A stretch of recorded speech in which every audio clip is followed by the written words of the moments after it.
সেদিন পড়েছিলাম সপ্তম দিনের যুদ্ধ শেষ, কুরুক্ষেত্রের সপ্তম দিনের যুদ্ধের কাহিনী বর্ণনা করেছিলাম। কৃষ্ণার্জুন কর্তৃক ছলনাপূর্বক দুর্যোধনের মুকুট আনয়ন। কৌরবের যোদ্ধাগণ চলিল শিবিরে, ভীষ্মের নিকটে গেল দুর্যোধন বীর। কৌরবের যোদ্ধাগণ চলিল শিবির, ভীষ্মের নিকটে গেল দুর্যোধন বীর। পিতামহ পদে বীর প্রণাম করিয়ে, সবিনয়ে কহে রাজা কৃতাঞ্জলি হয়ে, তোমার সমান বীর নাহিক সংসারে, দেবতা দানবগণ সবে তোমা ডরে। পৃথিবী নিক্ষত্রকারী রাম মহাশয়, তোমার নিকটে হইল তার পরাজয়। হেন মহাবীর দুর্জয় সংসারে, মুহূর্তে তিনলোক পারো যিনি বাড়ি। পাণ্ডবের সহকর 7 দিন রণ, নির্বিঘ্নে ঘরেতে যায় ভাই পঞ্চজন।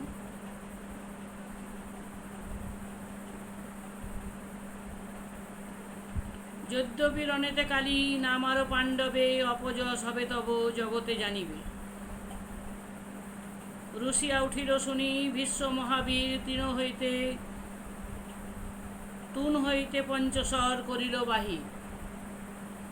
মহাকাল নাম তার জানে সর্বজন, সুরপতি বজ্র সম নহে নিবারণ। বাম হস্তে করি কহে বা জাহ্নবীনন্দন, কোনো চিন্তা নাহি তব শুনো দুর্যোধন।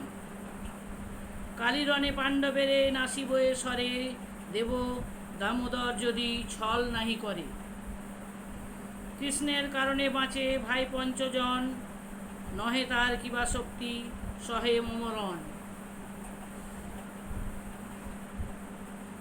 কালী পাণ্ডুপুত্রগণে মারিব এ স্বরে, তবে সে ফিরিব আমি আপন শিবিরে। দুর্যোধন শুনি মহা আনন্দ পাইল, দিব্য বস্ত্র গৃহ তথা নির্মাইয়া দিল।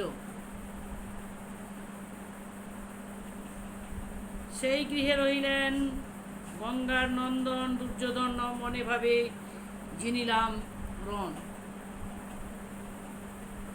মহারাজ যুধিষ্ঠির সহভাতৃগণ, যত যোদ্ধাগণ আর দেবনারায়ণ, সভা করি বসিলেন আপন আলয়। সহদেবে জিজ্ঞাসেন দেবকী তনয়, কি মতে হইবে কালী যুদ্ধের করণী, প্রকাশ করিয়া তাহা কহ মন্ত্রীমণি। সহদেব বলে শুনো সংসারের সার, সকল জানো আমি কি বলিব আর। দুর্যোধন আদেশেতে পিতামহ বীর, তুন হইতে পঞ্চশর করিল বাহির। পাণ্ডবে বধিব বলি প্রতিজ্ঞা করিল, দ্বারেতে রহেন অভ্যন্তরে নাহি গেল। পাণ্ডবের হর্তাকর্তা তুমি মহাশয়, বুঝিয়া করহ কার্য উচিত যে হয়। শুনি যুধিষ্ঠির পাইলেন মহাভয়, ভীষ্মের প্রতিজ্ঞা কবু লঙ্ঘন না হয়। সবান্ধবে কালী সবে হইব নিধন, উপায় ইহার কিবা হবে নারায়ণ। শ্রীহরি বলেন রাজা চিন্তা না করহ, ধনঞ্জয় বীরবরে মম সঙ্গে দেহ। ছল করি ভীষ্মস্থানে আমি পঞ্চবান, অরিষ্ট ঘুচিবে হবে সবার কল্যাণ। যুধিষ্ঠির বলিলেন জন্মিল বিস্ময়, কিরূপে আনিবে ছলে কহ মহাশয়। কৃষ্ণ কহিলেন শুনো ধর্মের নন্দন,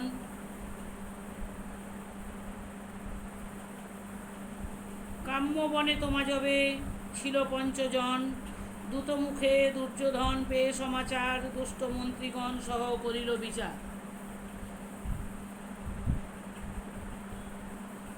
ঐশ্বর্য দেখাতে তথা করে আগমন, সর্বসৈন্য সাজিলে নাহি ভীষ্মদ্রোণ।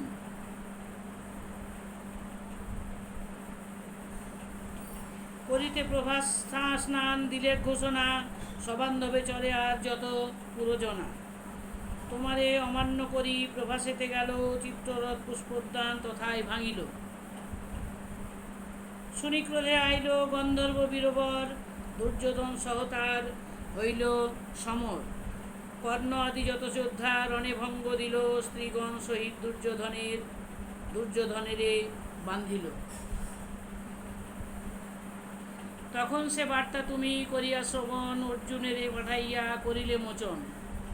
তুষ্ট হয়ে ধনঞ্জয় বলে দুর্যোধন, মম স্থানে তাহা লহ যাহে লয় মন। পার্থ বলিলেন এবে নাহি মম কাজ, সময় হইলে লব শুনো পুরুরাজ। সেই সত্য হেতু আজি তথাকারে যাব, ছল করি নিজ কার্য উদ্ধার করিব।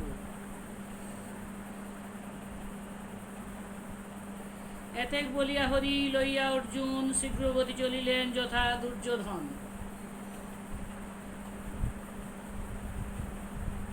শ্রীহরি বলেন আমি থাকিব বাহিরে, তুমি গিয়া মুকুট আনহ মাগি বীরে।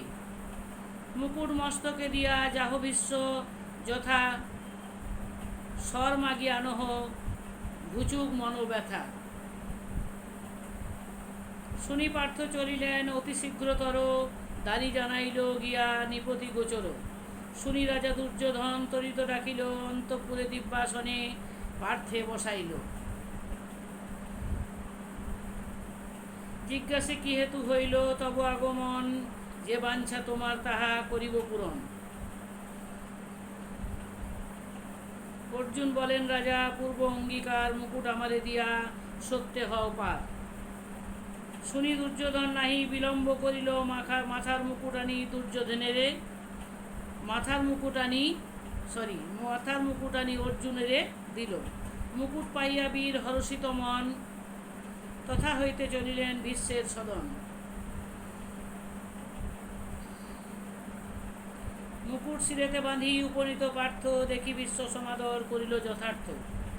ভীষ্ম কহে কহ শুনি রাজা দুর্যোধন, এত রাত্রে কি কারণে হেথা আগমন। পার্থ বলিলেন দেহ মহাকাল স্বর, সহস্তে পাণ্ডবের পদী জিনিব সম। হাসি গঙ্গা পুত্র স্বর দিল সেইক্ষণে, নিলেন অর্জুন তাহা হরষিত মনে।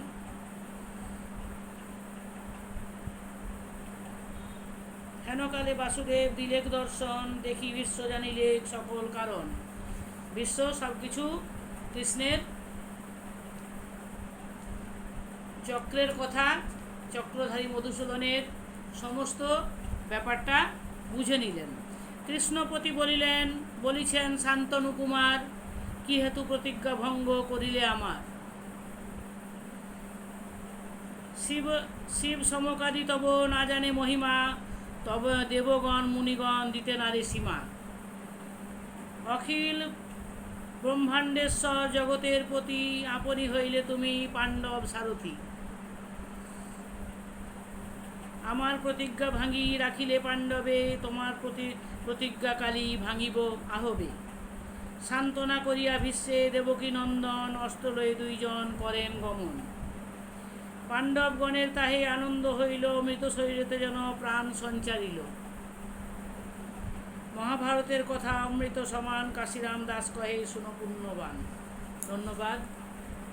জয় শ্রীহরি। ওম নমো ভগবতে বাসুদেবায় নমঃ। ওম নমো ভগবতে বাসুদেবায় নমঃ। ওম নমো ভগবতে বাসুদেবায় নমঃ।